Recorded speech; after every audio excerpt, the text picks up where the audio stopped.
Move on. Okay. A equals access over ownership. In the 80s, 90s, early 2000s, people would represent who they were to society through the cars, houses, watches, and sneakers that they bought. It was the brands that they adored that signaled to society what they were all about. So in the 90s, if you had your Lexus SUV and you were rolling into the cul-de-sac listening to Shania Twain, you signaled to everyone out there that you are of a certain status. Because back then, actually, brands meant something. But the world is actually shifting. First of all, people are acting way younger later in life. Experiences have now actually become the new currency. Back in the 80s, 90s, early 2000s, if you saw a 55-year-older dancing at somewhere like Burning Man, you'd take a step back and say, oh, this guy's probably 7 years old. What is he doing there? But now, experiences have actually replaced physical items with a way to people to represent to everyone else who they are. Experiences are the new social currency, not stuff. So much so that Eric Schmidt, who recently left as chairman of Google, arguably the most powerful company in the world, prior to that was CEO of Google, got his job at Google for being at Burning Man. And I don't know how many of you know what Burning Man is, but it's a festival known for rampant drug use, nudity. This is a guy who met the founders, Larry and Sergey, of Google at Burning Man. Is kind of a cultural test of could he run the most powerful company in the world? Just think about that for a second in terms of how much things have changed. And as a result, the status update is the new status symbol. The status update is the new status symbol. Your ability to share experiences dictates the jobs that you get, the relationships that you get into in a way like never before. So the new Rolex is actually sneaking down to the front row of a game or traveling to a far off place. And if you think about it, before a tool like Instagram, if you had an amazing experience, the only people who you could actually share it to were the people who go at your photo album.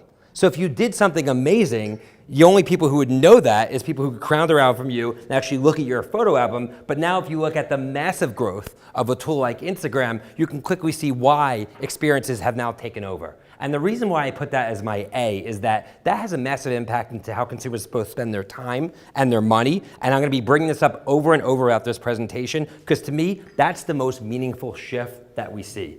The collection of stuff is not as important anymore relative to the collection of experiences. V is for babies, because this actually starts as soon as kids are born. Instead of kids who were born in the 80s or 90s, early 2000s, staring to their mother's loving eyes, right? Their mom is filming the moment that they're born because they want to capture that experience to share what they're doing. And by the time kids are 3, 4, 5 years old, they're dressing like social media experts in beanies, living in trendy hip locations. And by the time the kids are 10, 11, and 12 years old, they're having group status meetings, sharing their homework on the cloud. One incredible stat is that 45% of kids aged 10 to 12 actually have a smartphone with a service plan. That is crazy to me in terms of the power of information that they actually have in their pocket. And as a result of the access to information, kids are growing up incredibly fast. And as I mentioned earlier, in the case of Eric Schmidt, adults are growing old slow, right? So basically everyone is striving towards youth. There's a magic age. It's definitely not 43, what my age is, but it's probably somewhere around their mid-20s. That's kind of the aspirational age. And the reason that kids are growing up to that aspirational age, and the reason that people like Eric Schmidt are holding on to it for dear life, is because that's where experiences traditionally live. And now it's socially acceptable for people to do things later in life that they were never able to do, which connects to my C, which is that the version of the American dream has now taken a U-turn. The notion that you're going to get married out of college and move out to the suburbs and get a 2-car garage with a white picket fence and 1.7 children is not the version of the American dream anymore. Because cities, which is my C, is the new place that this generation wants to imagine for themselves. You know, with better schools, safer parks. They want to stay in cities because in a 24-hour news cycle, while all the action is going on, it's actually happening in the cities. And this is having incredible reverberating impact.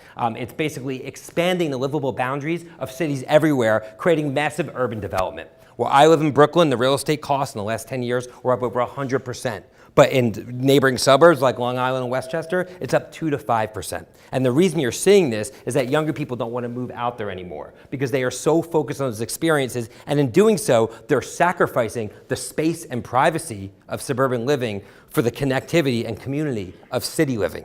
And they have no interest in kind of sitting around or collecting stuff or even buying cars anymore. You look at the cost of a car in a city combined with gas, tolls, parking, and insurance versus the ease and ubiquity of Uber. It's no wonder that last year auto sales in the United States were down for the first time since the financial crisis. And when I say that in front of major automotive manufacturers, they always try to argue it. Right, but the facts are really undeniable, that this generation does not look at a car as a rite of passage that it actually used to be. E stands for the barbell economy. For the first time since the 20s, 0.1% of the population is controlling nearly 25% of the wealth. The 8 richest men in the world control as much wealth as the poorest 50% of the people in the world. Think about that for a second. The middle class is rapidly eroding. I travel to places in middle America, as I'm sure a lot of you people in this room do, whether it's Cincinnati, Pittsburgh, St. Louis. You go to Cincinnati, you go to the nicest hotel there, and you go in the lobby, you try to use the bathroom, you need a passcode there because they're trying to keep the homeless people out, right? Is that the case here in Philadelphia or New York or on the West Coast? No, but it is really a tale of two countries, which obviously played out during the election. And what I believe in business moving forward is that if you're going to be successful, you actually need to pick a side. You either need to be a luxury brand or a value brand. If you're a value brand, you're Dollar Tree, your Dollar Store, your Dollar General, your Vizio that sells flat screens for $199, Walmart, everyday low prices, Kia selling cars for $12,000. These companies are winning through supply chain innovation. They're providing the best possible product for the lowest possible price because they know many parts of the country, consumers can't afford to get all the bells and whistles. They just need a car that they can actually get their kids to school and actually go to work. And there continues to be tremendous opportunity on the value side of the equation. And the luxury side could not be growing more. There's Porsche, there's Michael Kors, there's services that actually shuttle people to the Hamptons for $600 because they don't want to actually drive 3 hours out to the Hamptons because they actually want to save time. If you're in a luxury space, there's endless opportunity. The iPhone X sold for $1,000. A phone sold for $1,000. Apple is feasting on the luxury marketplace. But who's really struggling in this barbell economy? The Gap is struggling, who now has closed about 50% of their stores since they announced their decline. Why? Well, the value side of the equation, they're buying Lee jeans at Walmart for $25. The luxury side, they're buying J-brand jeans for $250. But nobody's buying $100 jeans.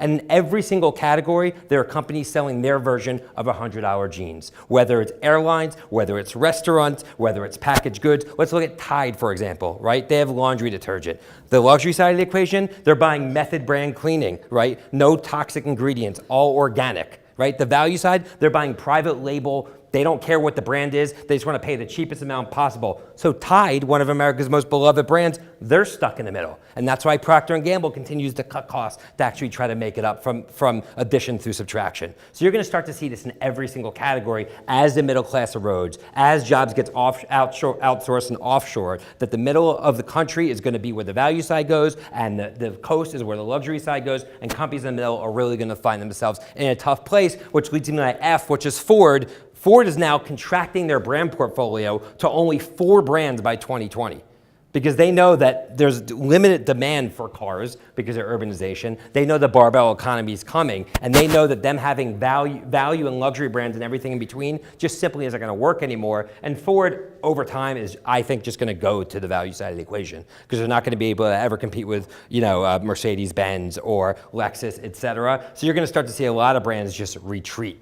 You're going to see Toyota have a bifurcated strategy where they're going to push Toyota more to the value side and Lexus more to the luxury side and really remove the middle barriers. And you're going to see it over and over again.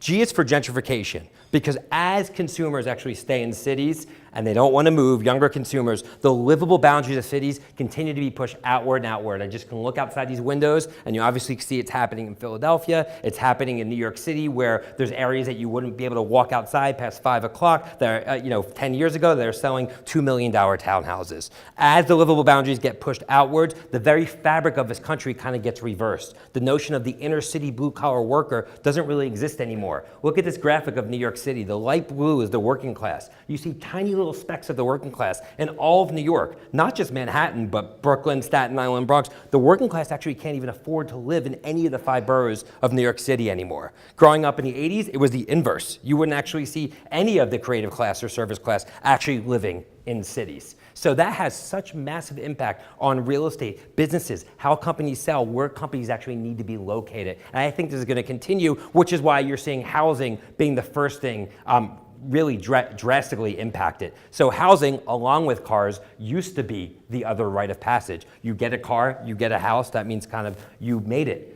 When I moved into New York, you had to have Rockefeller type money to have a townhouse. Well, now you need that to actually get a 1-bedroom apartment or maybe even a parking spot. So younger people have kind of waved the flag on buying apartments. They want to stay in cities. They know they can't afford it. So they're renting that. They're accessing their house over owning it by renting their house. They're accessing their car over owning it by using Uber. And I thought this was really interesting. The high cost of a home is turning American millennials into the new serfs. And it really is happening. But for these young people, it really doesn't matter. And for those who say, well, wasn't the home the bedrock of American savings? Well, look what happened in 2008. But if you look at this chart and you look at the massive downslide of home ownership in the United States, it's really shocking. I stands for Instagram. In my book, Youth Nation, I talk about something called DIFTY, which stands for Did It for the Instagram, which is that experiences are so impactful at people building their persona, who they are, the jobs that they get, the relationships they get into, the social circles they're accepted to, that people are pursuing experiences not only to enjoy them, but just to prove to everybody else that they were there. This is Mission Peak in Fremont, California. Mission Peak's been around for a very long time because it's a mountain. But in the last 2 to 3 years, Mission Peak is being plagued by overcrowding, lack of parking, pollution, noise, complaints from local residents. Why? Well, Mission Peak, while it looks like these 3 women climbed to the top of Mount Everest, it's only a 15-minute easy walk up a mountain. It's conveniently located next to 2 major highways, and there's a Starbucks about 2 minutes away from it. But most importantly, there's a pole at the top which allows people to take the perfect selfie.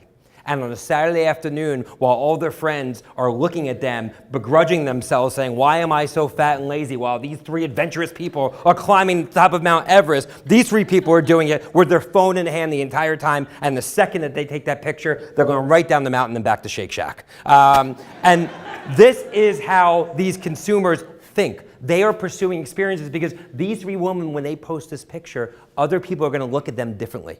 And we may think it's crazy. We might say, well, isn't that silly? Why wouldn't you enjoy the scenery? But wasn't it silly that people actually cared about having a Platinum Amex versus a Gold Amex, or would pay more for the same motor to have a Lexus versus a Toyota? It's just kind of manifesting differently. So everybody that says the millennials are a different generation, they have different values, I actually disagree. I just think the world around them has changed and they're adapting to it. There are narcissistic people, there are altruistic people, there are people who care about what other people think, there's good people, there's bad people. That hasn't changed over time, but the world surrounding them has, which is why now this is the new brand logo to adorn, pursuing these experiences. J stands for jobs. When I was growing up, we were always told, be a doctor, be a lawyer, work for a big company, and work your way up to the C-suite. That was the way to get a 6-figure income, and that was the way where you can actually be successful. But the reality is that the average age of a company on the Fortune 500, while back in the 60s it was 60 years old, is now going down to almost 10 years old. Companies aren't around for much longer anymore. There's so much disruption going on. There's so much M&A that younger people coming to the workforce know that that is no longer the tried and true path, which is why you see new collaborative workspaces pop up like WeWork, which I read an article today in the New York Times. This company's now valued at $40 billion. Has anyone here heard of WeWork? Okay, so we're talking about a company disrupting real estate, the largest tenant of commercial real estate in New York, in Hong Kong, San Francisco, and very few people even in this room have heard of it, which kind of emphasizes the point of why there needs to be more education about what's going on. What WeWork is, which was started by 2 guys in their late 20s, is basically they eat up warehouses in affluent, well-lit urban locations around the world, and people can pay to essentially rent a desk. So I can rent a desk sitting across from that guy in the snazzy blue shirt, and he might be an HR specialist, and the guy next to me might be a coder, and the guy next to that person might be a graphic designer. I have a culture that rivals Google. I don't have to work out of a Starbucks or out of my bedroom where I personally work when I started my first business. And now this is the new version of the American dream. And what these people are doing is they are offering their services as a freelancer to big companies, to be the CEO of themselves. That is what they're trying to do because they know working for a company is no longer tried and true. So what does that mean? It means that they're deep into an art or deep into a science, they can actually market their skill sets and have enviable incomes and freedom and the ability to pursue experiences. So deep into an art means that you're a writer, you're creative, you're a graphic designer, you're doing things that actually the machines can't. Or deep into a science means you're an engineer, you're a coder, you can actually operate the machines. And if you have one of those two skill sets, you can go to a WeWork, you can make $500,000 a year, you can have health insurance through WeWork, which is what a lot of people's parents say when you want to be a freelancer. It's like, well, what about health insurance? Well, WeWork takes care of that as well. And now all of a sudden, you are following your own path. And big companies, well, now they're following suit. Instead of Microsoft being in Redmond or Visa being in Foster City or Pepsi being in Purchase, New York, in these huge suburban enclaves, these companies are giving up the tax concessions they were originally given to move back towards cities to be closer to these millennial workers who actually want to stay in cities. I worked for years with Kimberly-Clark, a big packaged goods company in Neenah, Wisconsin, and they wondered why they couldn't get digitally minded millennial talent. Well, what digitally minded millennial talent actually wants to be in Neenah, Wisconsin? Well, now they open up an innovation center in Chicago, and lo and behold, now they're slowly moving their entire headquarters to Chicago. McDonald's just moved into a shiny new headquarters in Chicago from Oak Brook, which is 40 minutes away. So companies, I think, are going to continue to contract their workforces, tap into freelance talent so they can actually be more nimble moving forward. And I think more and more millennials are going to stop pursuing careers and start pursuing gigs. So I really believe in this freelance economy, which is why you see companies like WeWork valued so high. K stands for Kayak. Kayak is just one of many travel sites that allow people to book last-second travel. Travel and leisure in that category is absolutely exploding right now. People are waking up on a Friday morning and say, where can I check off the bucket list? Where can I actually go to? And again, showcase to everyone else I was there. So this experience driving, I cannot make a big enough point of in terms of how it consumes people. Younger kids will post on Instagram and refresh with the fervor of a Fortune 500 company to see how many likes they have. It dictates where people want to have their bat mitzvahs. It dictates where people want to eat at restaurants. It really dictates how people spend all of their discretionary expenditures. And because of it, we're seeing leisure travel exploding. We're seeing last-minute travel exploding. And we're seeing explosion of event-oriented businesses. This is the Electronic Daisy Carnival in Las Vegas. It just happened a couple weeks ago. It's an electronic music festival that every year attracts more people than went to Woodstock. And no one in this room, I'm sure, has even heard of the Electronic Daisy Carnival. And this is only one of many festivals. And if you talk to Coca-Cola, like I did a couple weeks ago, they'll tell you their number one growing channel is not Walmart or Target in selling Coca-Cola. It's actually being at these events, because that's actually where people want to be. So while everyone says technology has brought people further apart, this is kind of proof it's bringing them closer together. Another interesting point on travel is that when people go to a destination and they're trying to figure out where to go, so if you're in a leisure or hospitality space, they're not going to Photos or a travel guide anymore. They're going on Instagram, they're searching that location, and they're seeing where the most influential people posted pictures, and then that's where they're going. So if you, and why are those people going there? Because they can get good pictures. So if you're a restaurant or you're a hotel and you can actually have something that people want to take pictures in front of, and you're going to start to see it in front of every type of business, whether it's a museum, whether it's a university, that's what's going to dictate where they go and actually how they spend their money. Speaking of museums, there's a Museum of Ice Cream, which is now in New York, Los Angeles, San Francisco, which sells out in about 30 seconds when they start selling tickets. Now, the Museum of Ice Cream is not what you think when you think about a museum. You don't go there to learn about the pasteurization of the ice cream or how they milk the cows or the history of Ben & Jerry's. When you walk into the Museum of Ice Cream, there's 10 rooms that you can walk into and get a perfect selfie. And for younger people, this is their version of a museum. It's not the Tate Modern, it's not the Museum of Natural History, it's not the Franklin Institute here in Philadelphia, it's this. Because the reality is, they believe that most of the information that they would get at a traditional museum, they can just get on their phone. And if they're gonna spend their time and their money to go somewhere, it's gotta be someone that will build their personal brand. Because in a world where we're going towards freelancing, and in a world where people are staring at their phones, the personal brand is everything. It's how people are actually breaking through. And I've seen it. I've worked with people who were not as talented at major companies that I see shoot up the corporate ladder at Fortune 500 companies just because they're building their personal brand better. It doesn't mean, it's not a meritocracy, it's just who can become most famous. I mean, look who got elected, right? So we're actually seeing it at the highest levels, and it's happening throughout every organization. And this is fascinating to see. And now there's Candytopia in Los Angeles, and you're going to start to see it everywhere, where these experiences that people can go to allow them to be creative and express themselves and share is going to continue to grow. N is for Netflix, which really to me stands for the end of the television revolution. I'm going to get more into television a little bit later, but one thing I'll say is that this whole tech movement that's happened, and without it, where would our country be, right? Without companies like Apple and Facebook and Amazon, et cetera. When it first started in the early 2000s, all the emphasis was in Silicon Valley, because that's where the coding was, the engineers, they were actually building all these products. Then in the early to mid 2000s, everything shifted to Madison Avenue because all this technology had to be paid for, and it went to advertisers. Well, in recent years, it's actually all shifted to Hollywood, which is why you see Amazon getting in the Prime Video, and you see Apple really focusing on entertainment because they need to be able to engage consumers. And they're all digging as deep into their pockets as they can to actually pay for entertainment. And that's why the focus has shifted to Hollywood. And I actually think the next shift is going to be in Washington, D.C., because I think there's going to be tremendous regulation with these huge technology companies. So while right now the focus is on Hollywood, I think it's inevitable that you're going to start to see breakups like you did with Microsoft in the 90s. And that's the only thing that's going to stop Amazon and Apple and Facebook and Google from continuing to grow, is they're going to be broken up. And I think that's kind of the next stage. O stands for opportunities, because while I work with all these traditional companies, and a lot of them aren't moving fast, there are opportunities here. There's a company called Dollar Shave Club that was started by somebody who grew up in Philadelphia that was sold for $1 billion.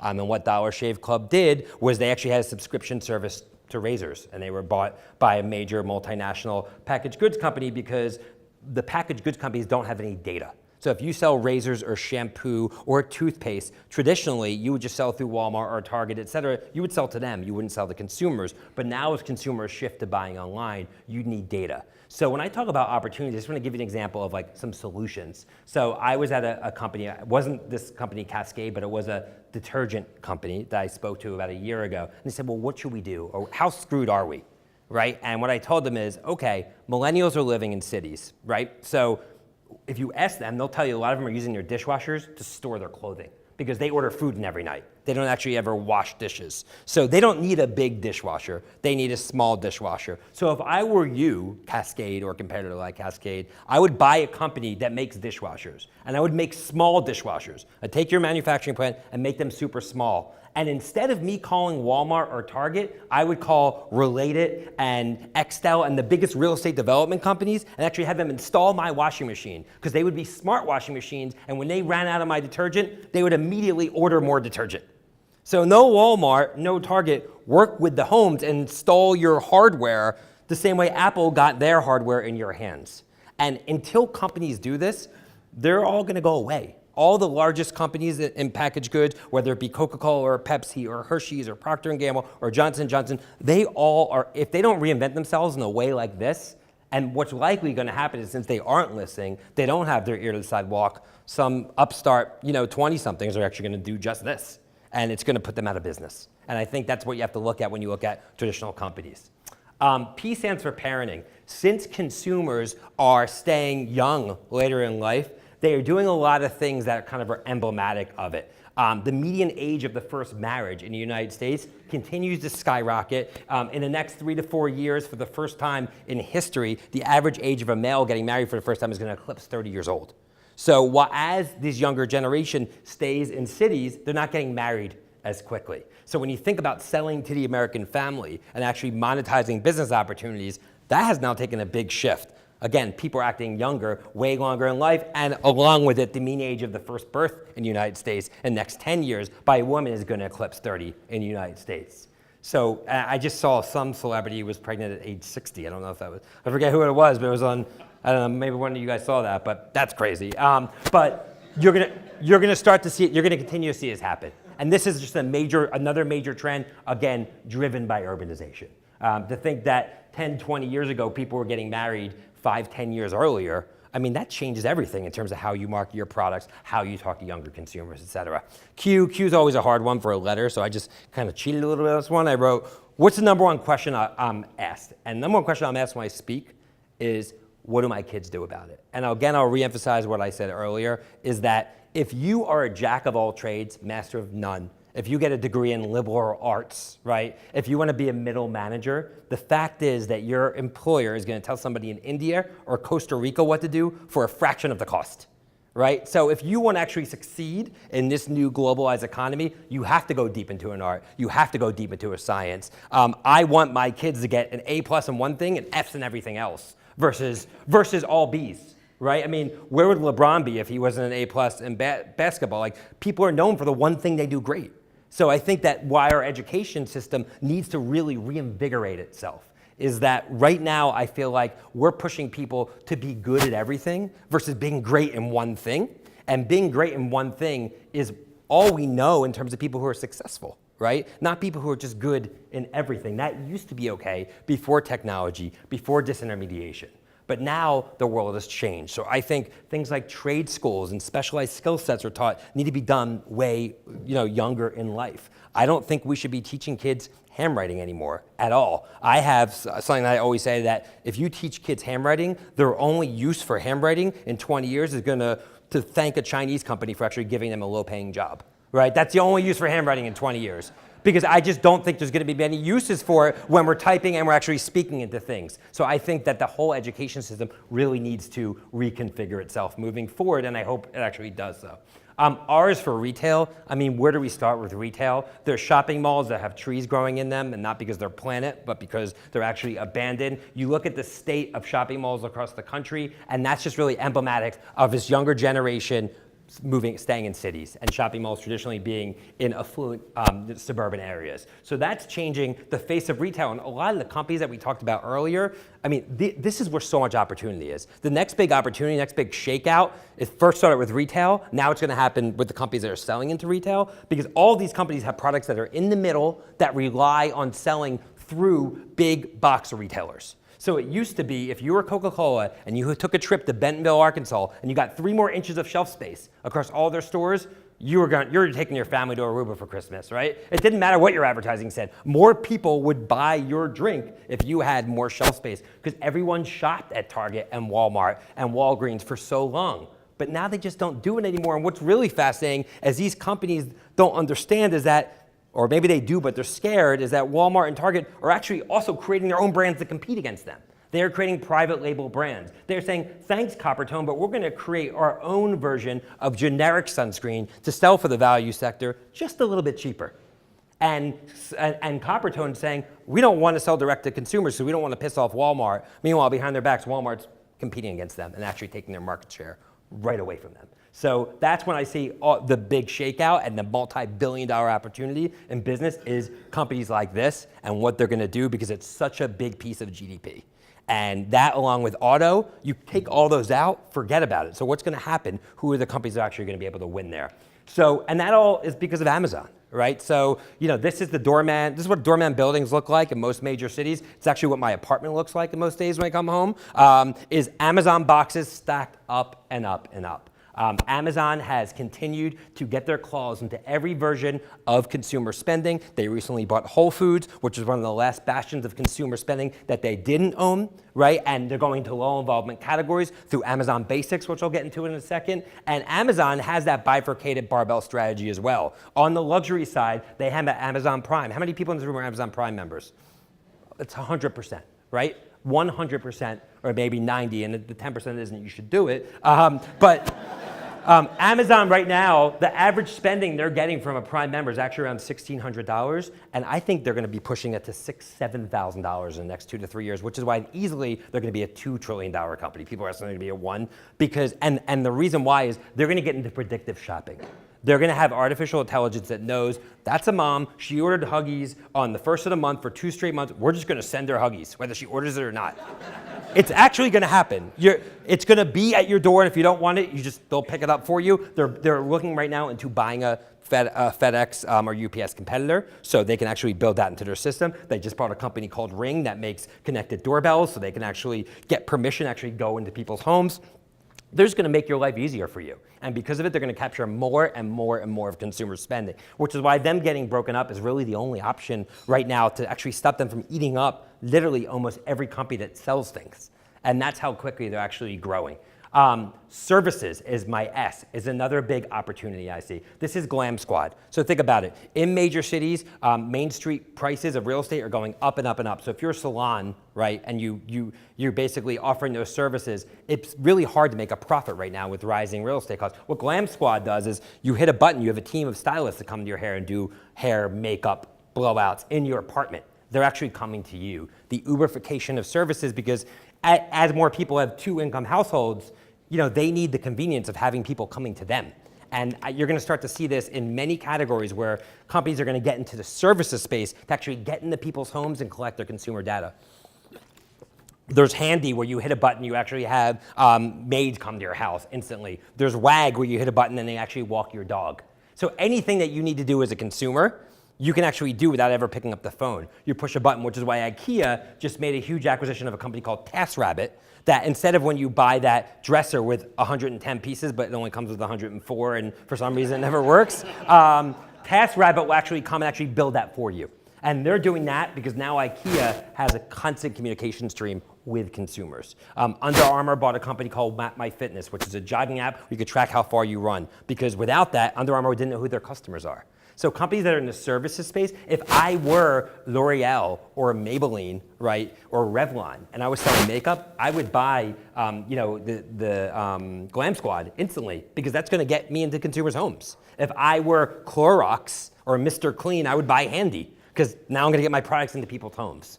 So if you can go into a service layer, and all these companies are going to get bought up for huge valuations because they're collecting consumer data, and I think it's another huge opportunity. Television, another massive shakeout. You asked a 12-year-old what Fox is, they'll tell you it's an animal, and what ABC is, they'll tell you it's the alphabet. They don't know what TV networks are. They literally do not know what TV networks are yet. 80% of all advertising dollars are spent with TV networks. So where's the rub there, right? When's it actually going to shake out? And what I see happening as the TV eventually becoming a giant iPad hanging on your wall. That's what it's going to be, because kids go up to TVs and they try to swipe them. Because you should be able to swipe them, right? Who wants to deal with the Comcast remote control? It's a terrible experience. The TV and the computer is going to become one. So while Apple TV looks like this today, but it's actually just a connection, so you have to change the source, Apple and Amazon are actually both making TVs. Because they know they need the ecosystem, they know they need the hardware the same way that the dishwasher detergent company needs the hardware. So they're actually making TVs, and those TVs are built for their software system so they can deliver the content and ultimately sell you more stuff. I think the future of Apple TV looks a lot like this, where the TV networks are going to go away. And right now, what you're starting to see happen in the marketplace is them getting swallowed up with the companies with the pipes, right? So AT&T buys DirecTV, right? Why are they doing that? Because they actually want the pipes into the household. There's a Time Warner, Verizon. It's happening constantly where companies that make content are being acquired, not by the Apple, Google, Facebook, Netflix of the world, because they can just buy the content directly, but the companies with the pipes, right? That's why Comcast bought into NBC Universal. They think that somehow that's going to help them survive, and I just don't see it because they don't have an ecosystem. They don't have an operating system like Apple or Google does, and they have no hardware. And I think without those things, they're just rearranging the chairs, and I think there's just going to be bigger companies that are going to be swallowed up by the big tech titans eventually, and I think these are just short-term moves. I don't buy into it long-term. We've talked a lot about utility, which is my U, which is, this was a recent report of the most valuable brands in the world. Everyone always asks me what number 10 was, and it's some bank in China, but what all these brands have in common is you don't see Pepsi or Coke or Hershey's, right? America's Nike, America's most beloved brands here. They're not on this list because brand promise doesn't matter to consumers anymore. It's all about utility. How can you save me time? How can you save me money? How can you make my life easier? Brands don't really matter anymore. It's really what can brands do for me? And that's where all of this is really changing, and you're going to see this continue. And in terms of utility, my V is voice. I talked about handwriting shouldn't be taught to young kids moving forward. Soon, maybe typing won't either, because anything that saves consumers time, they're going to do more of. How many people have an Amazon Alexa device in this room? Okay, so for those of you who don't, the one thing I would tell you to do, one piece of homework assignment, is go home, spend $50 on an Amazon Alexa Dot. It's their cheapest version, and just get it and play around with it, because it's the future of how consumers are going to interact with every device. And if you have it, you'll play around with it. It's $50. It's a good use of your time because it's really going to change the way that people shop and communicate and really order and do everything. And what's really interesting about the Alexa, for specifically is if you tell Alexa, Alexa, buy me batteries, Alexa will say, I will send you Amazon Basics batteries.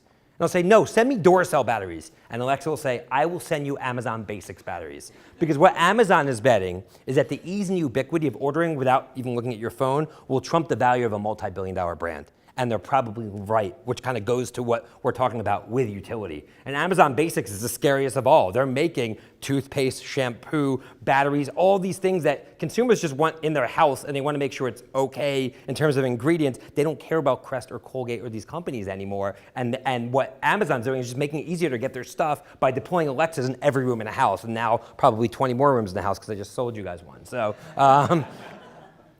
W is for ways, and I think it's not just about ways, it's about really the future of how people get information, where it used to be you'd look at a map or a navigation system, and now people are crowdsourcing where you should go and the best direction of how you can drive from here to New York or whatever it may be. And I think in the financial services space, we're seeing a lot of crowdsourcing, where it used to be if you didn't have access to the biggest financiers or the biggest VC companies or investment banks, you'd be out of luck. But now you can go on Kickstarter and actually crowdsource an investment. So I think the power of the people and aggregating data and helping people with decisions is really the future of where a lot of tech's going. And that's what I'm focused on with my startup, Suzy, which allows you to make decisions based upon people's experiences, business decisions.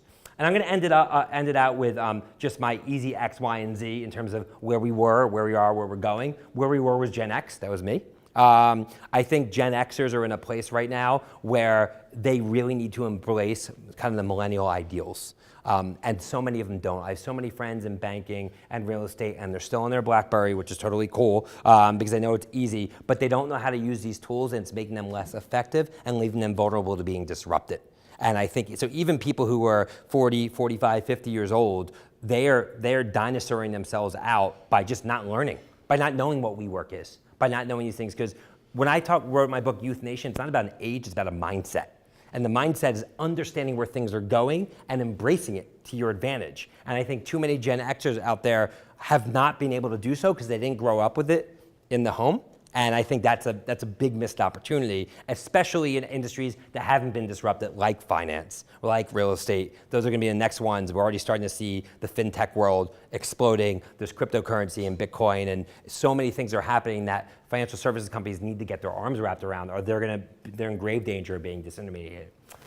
Gen Y, which is the millennial generation, right now about age 21 to 36 years old. What's going to be fascinating to me about Gen Y is when they enter the C-suite, which is happening very soon, because the youngest millennials are 21, the oldest are 36. When they enter the C-suite, when they are actually in charge of the Toys R Us of the future, they're going to make sure it doesn't happen, because they're going to walk in on day one and say, you know, why is the blinking 12 still on the VCR, and why do you have paper with holes on the side of it coming out of your printer? They're going to come in and actually disrupt these companies, and because they know no different, because they were born with it. And then lastly, Z, I often get asked, well, what about the next generation? Right, about Gen Z, which is people aged 1 to 20 right now. It's crazy that kids 1 are actually a generation, but they are. And for me, I don't think that the difference between Gen Y and Gen Z is going to be nearly as stark, as disruptive as Gen X to Gen Y, simply because the internet was invented while Gen Y was growing up. And I don't think there's going to be an invention as crippling and as advantageous as the internet itself in our lifetime is ever going to be created again. So while I think Gen Z has more ideals with them, they're definitely more mobile. Like, they're shopping mobile first. Like, desktops don't exist to Gen Z. So forget about that. Everything, it's not mobile first, it's mobile-centric, mobile everything. So there's certain traits about Gen Z, this personal brand building thing, hugely impactful to Gen Z, their exposure and access to information, the things that young kids know now. Like what happens in politics, what happens in business, their access to the worst type of content possible really makes them grow old quicker. And I think that's probably the biggest difference with Gen Z is they are just growing up so fast. I'm sure every parent said that about the generation, but now it's just not even close in terms of the access to information, what they know, what they're exposed to in young ages. So that is my millennial A to Z. Hopefully you guys got a lot of value of it. I'm gonna be sharing this deck as well as the video of this presentation to anyone who you wanna share it with, and I wanna open it up for questions. Cool, thanks.